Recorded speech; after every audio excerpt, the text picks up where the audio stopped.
Hi everyone, my name is Javi and I can draw, and this is going to be the second video about foreshortening. I have as many questions as you have, but I'm going to try to solve this puzzle today.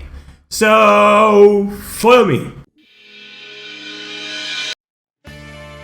Okay, so I did something very quick that I wanted to show you. Considering what I've been watching from the videos and the tutorials that I found, there were not many, I kind of figured out that there are pretty much 3 ways to foreshortening, or at least like the most simplified way of foreshortening that I found. Now this is the first one. This one is basically, as I've shown in the example here on the left, is like putting whatever you want to foreshorten in some kind of cube-like structure, and then use the structure of that cube to put what you want to foreshorten in perspective and go from there. On top of that, I just added some coiling to see if it helped. It kinda did, but I'm not so sure about this one. The second one that I did was using the coil technique, which is really good. But the thing about the coil technique is that you start from, like, if you want to do an arm, you start from the shoulder and you keep like coiling, and you don't know where it's going to go to and when you should stop. It's like you get too much into that like coil thing, and you kind of lose perspective of what you want to do.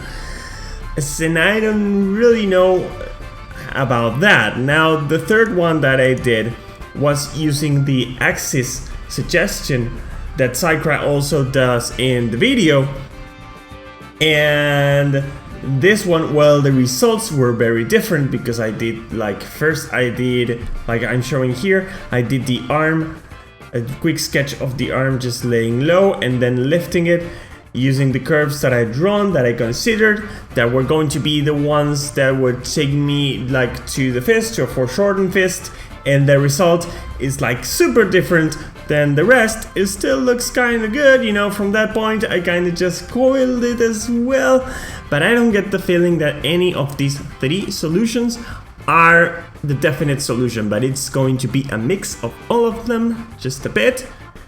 But there's something else that I want to show you, and this is something that is very important. I want you to look at these 3 images, and clearly there's going to be a difference on the third one. Now, is this one wrong? No. Are the other 2 wrong? No, there aren't. There is a thing that is called camera angle. Now, you see, when you are taking a picture or shooting a film, the lens is going to be open at a certain angle to capture the most of what it can of the environment that is in front of the camera. And as you close it, you get to see less. Like when you're zooming, you know, when you're not zooming, the camera angle is going to be pretty open, it's going to be pretty wide, and as the more you zoom, the closest is going to get. I'm going to try a little experiment that then I'm going to have to edit on video, so I'm not sure if this is going to work. But I want you to take a look at my hand right now. In this video you will see that my hand is huge compared to like my face, compared to anything. And the more I get away from it, and the more I zoom, I'm going to try not to break my TV, and the more I zoom, you will see that the proportion between my hand and my head has suddenly changed. It is slowly changing, and now it looks a little bit more proportionate. Now, the further away I get, the more proportionate it will get. Like, the more further away I get from the camera and the more I zoom, the more that I can just afford to draw the hand that I'm going to foreshorten in just a regular size hand, not worrying so much about how it's going to look foreshortened. Let me show you an example of what I'm talking about. So, for example, well, I did practice this, and since I always get a little bit nervous when I'm drawing in front of a camera, I don't know how well this is going to be. Still, I'm going to use the one on the left to show you like the zoomed version, so to speak. So if I'm going to show a zoomed version of this, I'm just going to do a hand that just looks like a regular hand. Well, no, it's going to be a really crappy improvised hand. Yeah, this is not my proudest hand. It doesn't matter. So now I have this shoulder here, and since this is going to be like super zoomed, I have to figure out a way to get the arm right.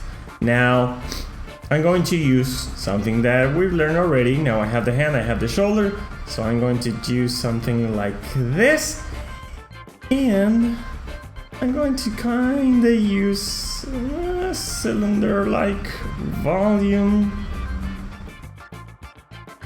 to get this right. I'm going to call this just a bit. See, it's some sort of mix. You coil it a bit, then you zoom, then you just think about like the perspective of the thing. I'm going to just adjust the hand here, make it look like something more passable.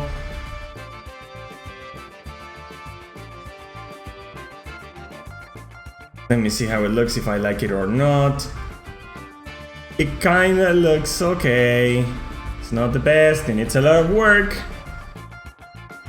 But once I considered that the camera angle was going to be pretty zoomed out, pretty zoomed in, it took away the need to figure out the size of the hand. And it looks natural. But now I'm going to do exactly the opposite. Now I'm going to grab this one here, and I'm going to do like this massive fist.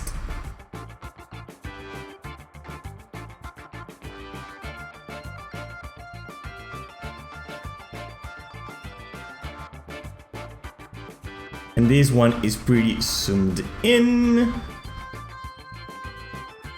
And now, well, now I feel like if I'm going to do this straight for the hand angle that I chose is going to be pretty straight, so I'm going to just... So I'm guessing that from this moment you can kinda coil it just a bit and just get with it. It work? Let me see. I'm always doing this. It kinda works. It kinda does. But the important thing is that when you're going to drive yourself crazy trying to figure out the size of the hand or foot or leg or whatever that you're going to be doing, if it's going too big, you have to consider that you're widening the camera angle, and that will have consequences. But you can't tell the difference, right? So maybe the whole thing about foreshortening is just using a combination of those things, but always considering the camera angle and, you know, using perspective and using like the cylinder shapes. But what I think it is most important is, first of all, to consider the angle, the camera angle that you're going to be using, if it's going to be zoomed in or zoomed out. Because, you know, when you are drawing and you're doing a composition, well, you pretty much are acting like a photographer. So you have to take that into consideration as well.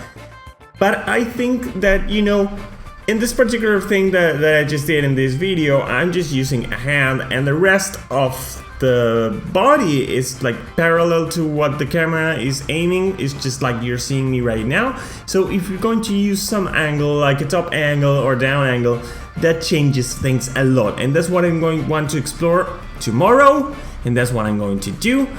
And I hope that from all the practice that I'm going to need to do in order to get this right, I will be able to show you something more about this and see if I can finally get it right and share it with you.